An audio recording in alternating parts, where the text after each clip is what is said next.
Sumapit na naman ang buwan ng Hunyo nitong taon 2021 kung saan ipinagdiriwang ang buwan ng LGBT Pride sa buong mundo. Ang Pride Month ay nakaugat sa Stonewall Riot sa Estados Unidos na nangyari noong ika-28 ng Hunyo 1969. Naganap ito sa Stonewall Inn sa siyudad ng New York dahil sa police brutality na ipinamalas tuwing nire-raid ang mga gay bars.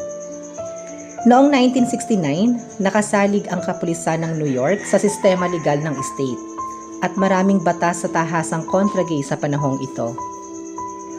Sa Pilipinas ginanap ang kauna-unahang Pride March noong 1996 na inorganisa ng Reach Out Foundation, isang international reproductive health organization. Ayon sa artikulo ni Philip Tobeza noong 2013, ang Pilipinas ay kasama sa pinaka-friendly na bansa pagdating sa LGBT. Ang datos or survey ay mula sa Pew Research Center sa Estados Unidos noong 2002. Ngunit kahit ganito ang mga talaga, marami pa ring hinaharap ang mga Pilipinong LGBT tulad ng lantarang diskriminasyon, ang kondisyong heteronormative ng mayorya, mga isyong moral, standardization ng identity, at misconception ukol sa ating mga kapatid na LGBT. So halika at talakayin natin ang mga hirap at danas ng LGBT community dito sa Pilipinas. Pero bago yan, kung bago ka lang sa aking YouTube channel at interested ka about BL series and LGBT topics, please don't forget to subscribe and please click the notification bell for you to be more updated for more upcoming video uploads.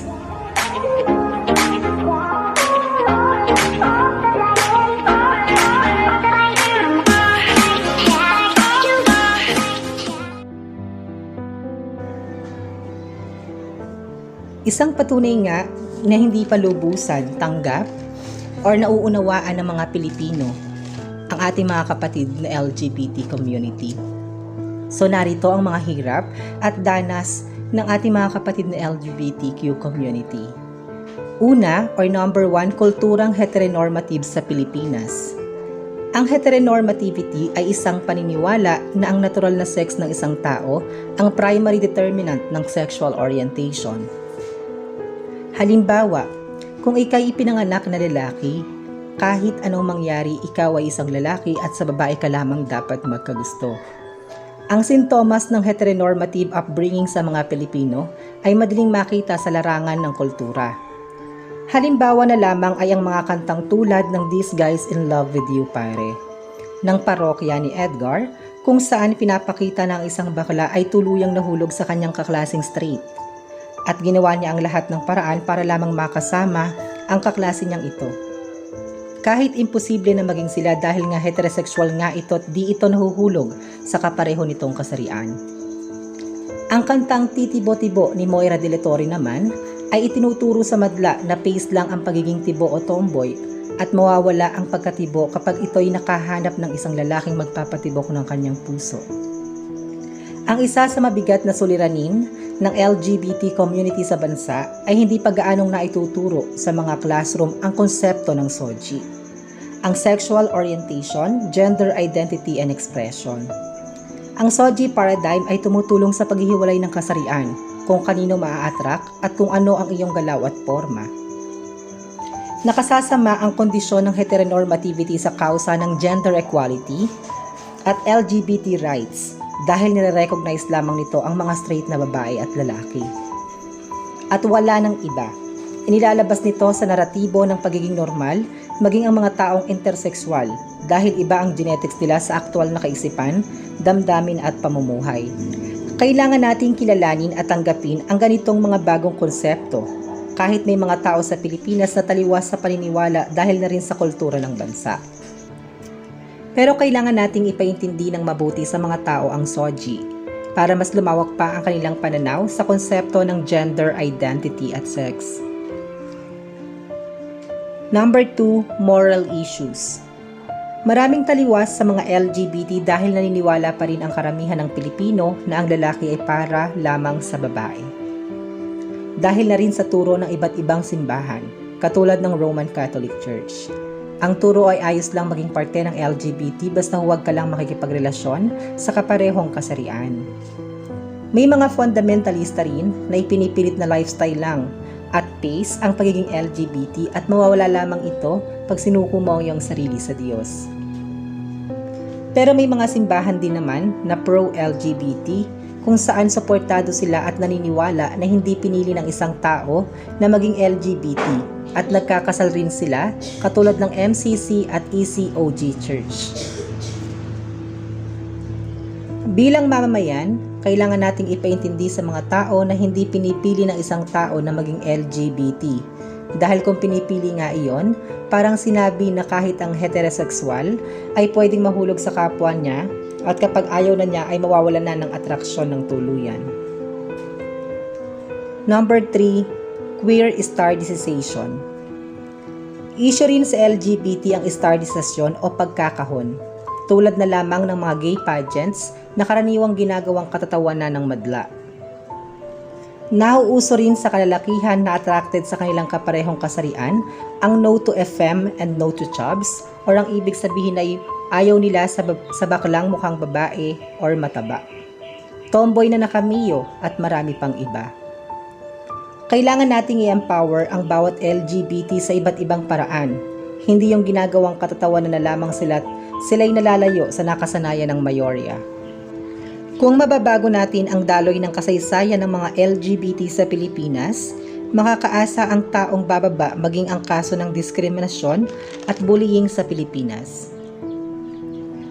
Ayon nga kay Jonas Bagas sa kanyang panayam sa GMA News Online, isang executive director ng Telapshare, isang gay society group, mas akma umanong na tolerance at hindi acceptance ang pagtingin ng mga Pinoy sa homosexuality sa bansa.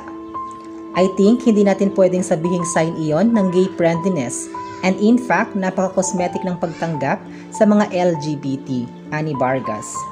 Idinagdag pa niya na tila tanggap lang umano ng mga Pilipino ang mga homosexual na pumapasok sa tinatawag na stereotype na bakla o mga entertainer. Pero isang LGBT politician, hindi yan tatanggapin. Clearly, iba ang sinasabi natin sa survey sa pananaw natin sa homosexuality.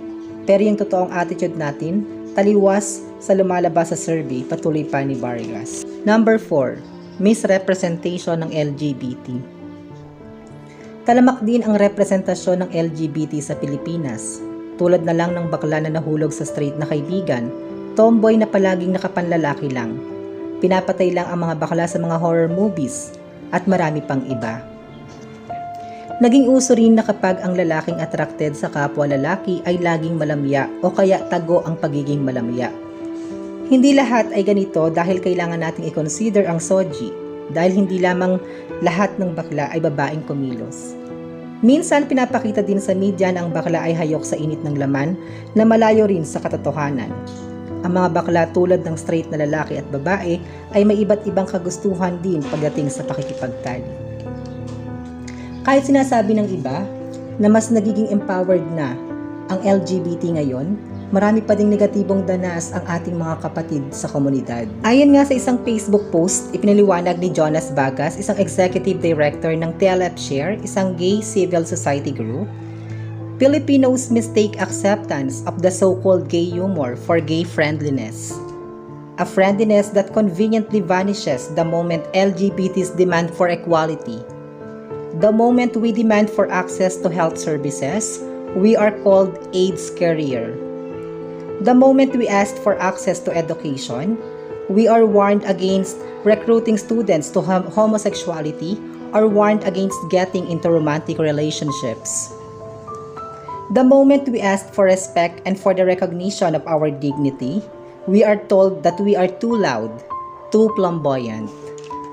We are reminded that gay sex is unnatural.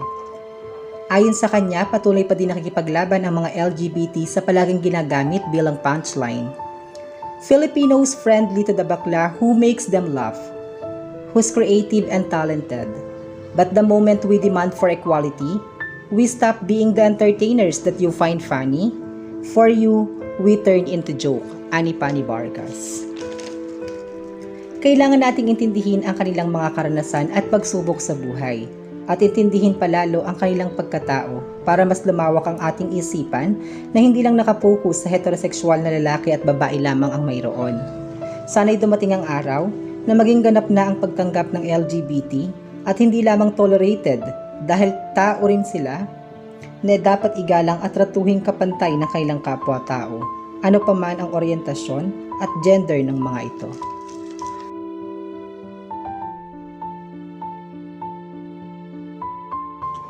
So that's all for today's video. I hope you like this video and nagustuhan niyo yung topic natin ngayon. So please don't forget to like, share, and subscribe, and please click the notification bell.